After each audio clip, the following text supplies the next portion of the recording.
Kind of hope this isn't going to be a nightmare, but I just bought another vehicle. So it's a 17 A6 with the 2-liter. I got this through a friend, and he's got some connections with the auctions, so figured it'd be decent upgrade. But it in the auction listing, so this was on Mannheim, as is, so that's, you can't really arbitrate. Car is what it is. Went to look at it today, and check this out. It is bone dry and coolant. It's got a bunch splashed on it, so it definitely makes me think it's eaten coolant. And the oil fill is covered in oil. So it's got a bunch of other things that are kind of questionable going on here. Definitely makes me think either head gasket or something of that nature. So the fun begins. So I'm gonna tow this thing home. Let's start it up, just hear how it sounds, because regardless, I have to move this thing to get the trailer out. And let's just hope it doesn't grenade.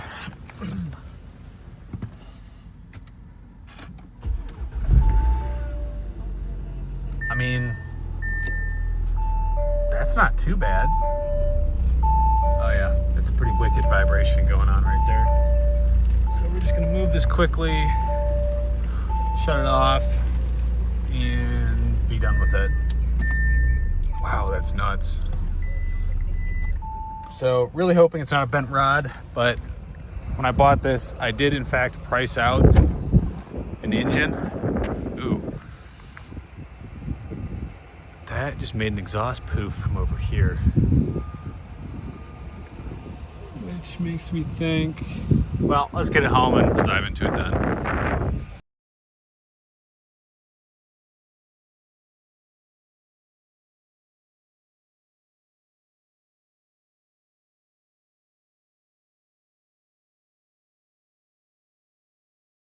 Back at home, truck's been returned. So I was poking around, right? So I saw it looked like something was leaking. There's this hose that was basically melted off or broken off right there. That obviously is the evidence for what leaked. No idea what exactly goes through that hose yet. Maybe coolant, maybe not. I'm gonna have to look up online and see part diagram wise what's up with that. So I think that'll be step one, get an oil change done. So I'll do that probably in the next day or so.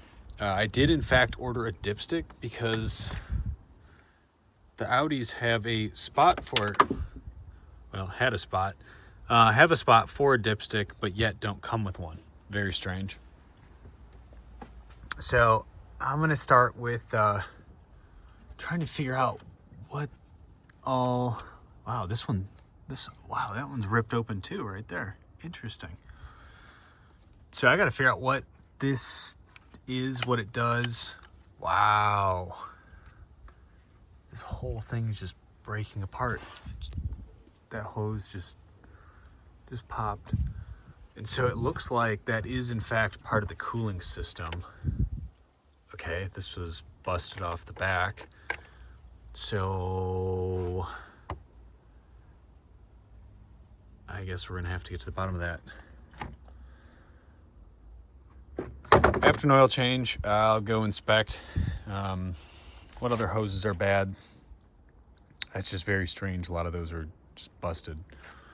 And then what else? This is another line that's supposed to go somewhere that's just chilling. Oh man, looks like I got myself into a project. So let's also try to figure out where the heck that goes. And once this thing's got some coolant, isn't leaking, hopefully try to get some direction from there. Really hoping it doesn't need an engine, but we'll see. So it looks like all of these coolant lines need to be replaced for step one. So this one was originally there, ran across the top, which you can see a bunch of evidence of it leaking previously. Same with this one. I don't know if this is a common Audi problem, but all these lines are super brittle. And then whatever this part is on the exhaust manifold, not sure if this is some weird EGR cooler or something like that, but I'm going to unbolt this. You can see it was just dripping for a minute on some of these things.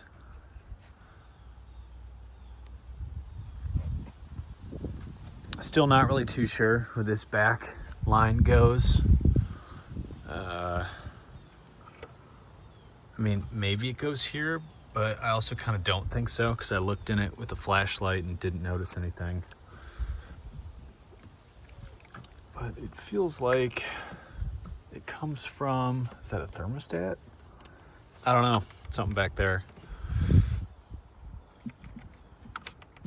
have to pull a hose diagram on this thing. I did call my local Audi dealer and I left a message to one of the service techs, and I'll see what they say about it. I'm really curious to see if this is something that could be potentially warranted, because I know there was a water pump settlement where the water pumps would fail prematurely and would actually kill the engine.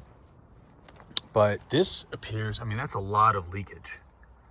And that all came from that top line because that's so brittle. So I'm really curious to see, before I rip into this thing, is there anything the dealer will do to get this thing fixed?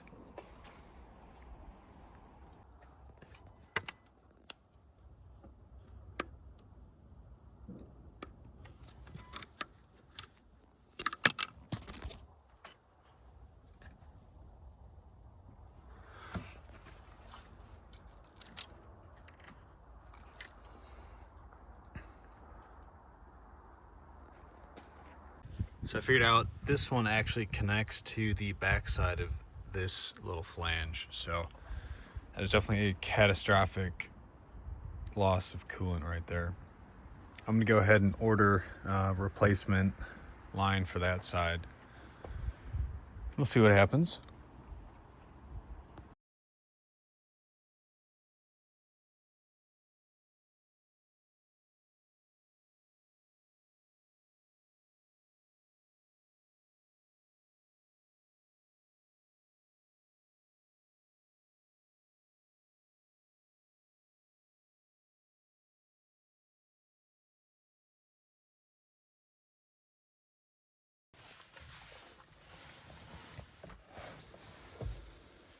Figured before diving into this thing, might as well give it a old quick scan-a-rooney. I think it's done. Oh, cancel. Maybe it's just doing its thing still. Anyways, let's see what this says. So you can definitely feel it's got the shake. Telling me low coolant. So I'll just do this quick.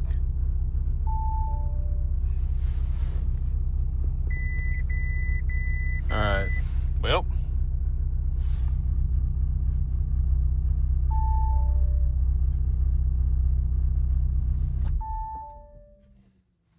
So that's what we're dealing with.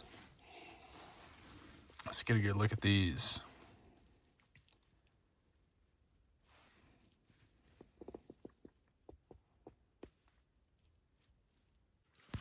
So, step one, I think I'm just gonna put a fresh oil change in it. I also have a mechanical oil pressure gauge. I can bolt right to the oil filter housing. I can just take out one of the sensors and plug that in there and verify to see like if we're actually getting oil pressure or is it just a sensor deal. Once I get the oil thing sorted, then I think I will look at the coolant problems. Okay, so this is kind of concerning. I wonder if someone did the old bamboozle at the auction where people disconnect sensors and things just so a car shows more warning lights and things like that, so it sells lower. So here's my oil pressure sensor, and it wasn't actually fully clicked in. doesn't show any signs. If you look at the nut on that, it doesn't show any signs that it was actually taken off or removed, but the connector wasn't plugged in, which is very, very strange. So, and it's not filled with schmutz, which lets me know it wasn't unplugged for very long. The mystery continues. I think I might grab the diagnostic tool again, fire it up, and have it give me a oil pressure readout. Pop that new oil filter in, right in there. It's a cartridge style. Everything seemed okay. No evidence of foul play or metal or anything, or water or coolant getting into the oil on this end. So hopefully that's the case when I actually drain the oil. It is slightly overfilled, which is slightly concerning.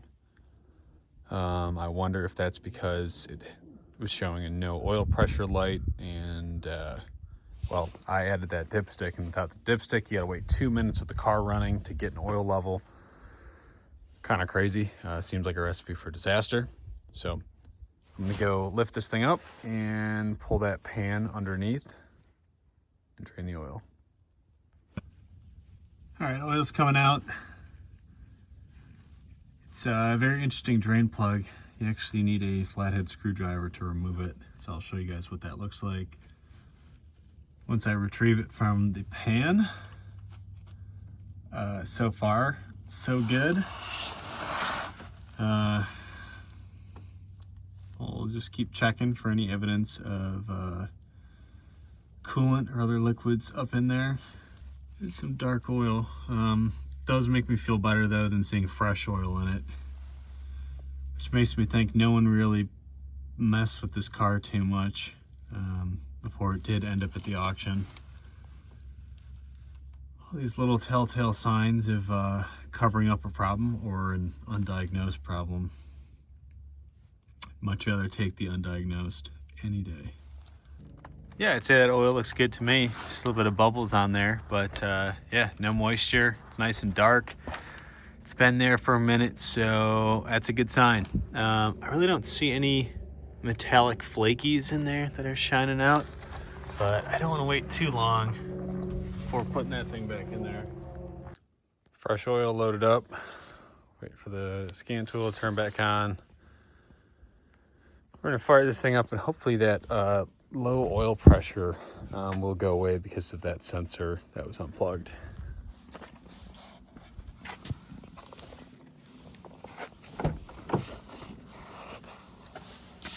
Oh man, my coat's filthy. Hold up. All right, here we go.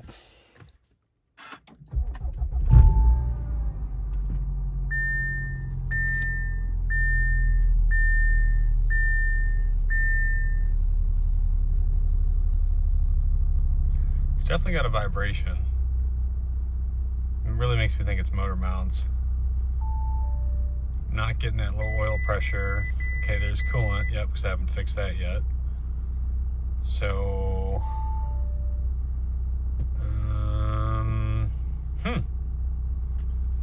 all right, here we go.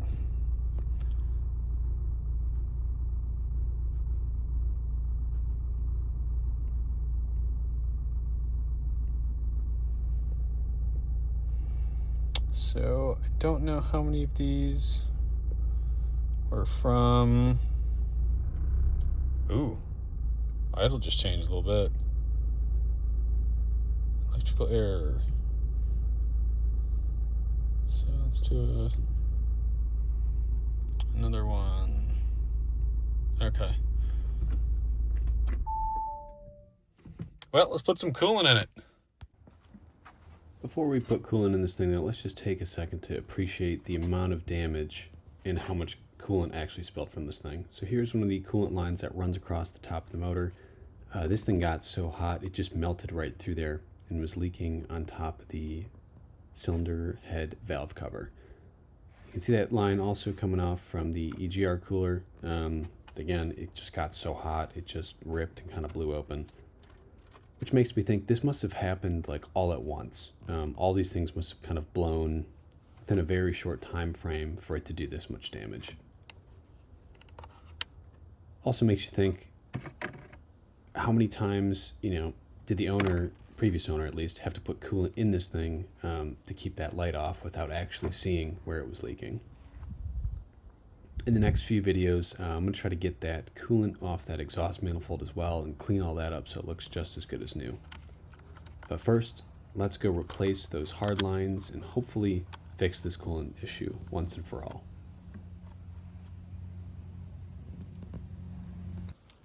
For the coolant pipes and all that are cracked, I got 2 replacements. So the part going from the jug to the top of the motor, and then the one that goes from the top of the motor to that water pump on that, not the water pump, something on the exhaust manifold on that far side.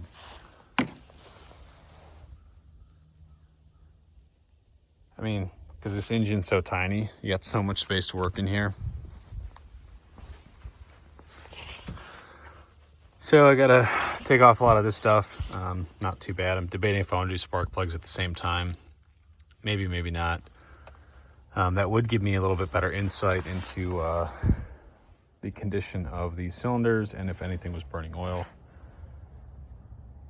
So that one pipe goes right down here.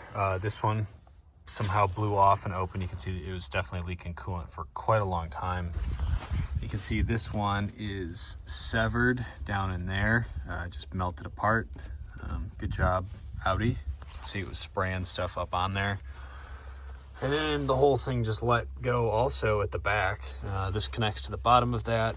And then there's another elbow that somehow, yeah, like this, went in there. That was all cracked and busted. So kind of mind-blowing. These, $20 parts are made from such brittle plastic. But if you leave them unchecked, they'll just take your motor out.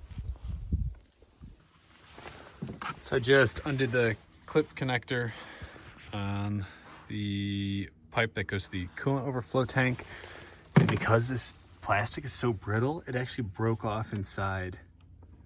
So that's making me think potentially all of these plastic coolant lines might have to be replaced just to protect this thing from grenading in the future. Overall, a very, very poor design in my opinion.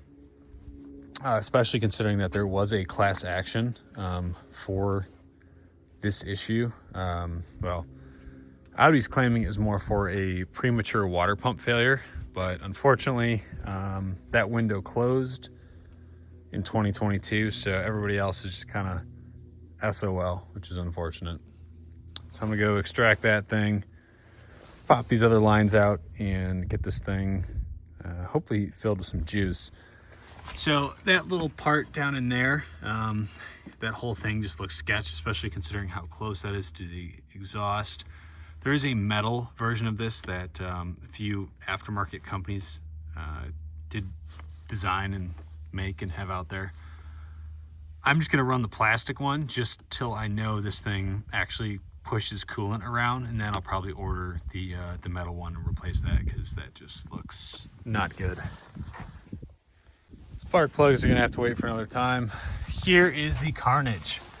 So just like, look at this, how a lot of these pieces just melted from just time and temperature. Like a lot of these hoses just like completely blew out.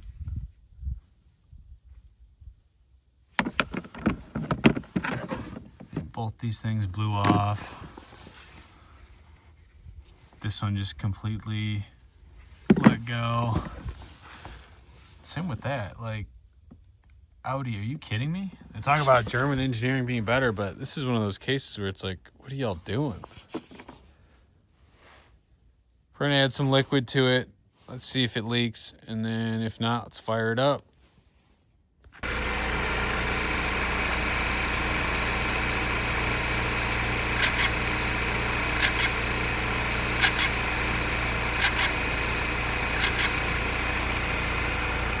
Not really sure what that noise is. wonder if it's something to do with the water pump. I don't know if it's like a variable flow or it's got some sort of flap that actuates, but it keeps making that sound, which is a little weird. Other than that, motor seems all right. Sounds all right. So the coolant's not dropping straight through, so that's a good start.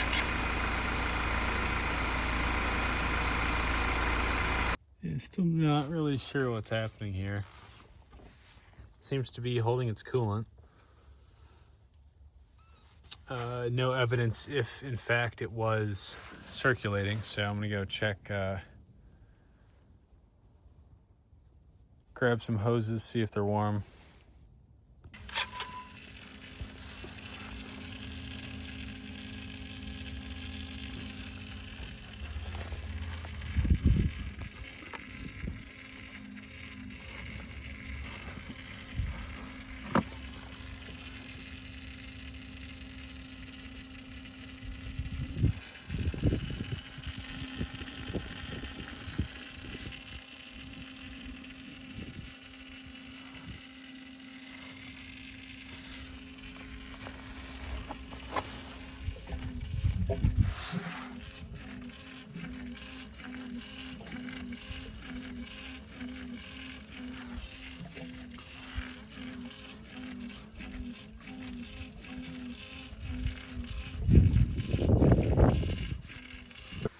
There's definitely something up with the coolant system. I think the water pump might be bad. Heard that weird, cycling sound, which you guys probably just heard in that previous video. Sounded like it was kind of up near like the throttle body area. So while the car was running and while it was making that sound, I disconnected the throttle body. Sure enough, that sound persisted, which makes me think it's that little actuator back there that controls water pump flow. I'm gonna go check online, see what other people think about that. If anybody else has had previous issues with it, and kind of go from there. So I don't want to let it run too long at a time because I just don't want to overheat this thing and do any damage. It does in fact appear, so on the dash, the car was showing that it's like at warmed up temperature, which the heat is not blowing hot, which makes me think it's not getting coolant fully circulating throughout the loop. Gonna go plug the code scanner in because the battery died because it's so cold. Hopefully gain a little bit more insight and continue the process.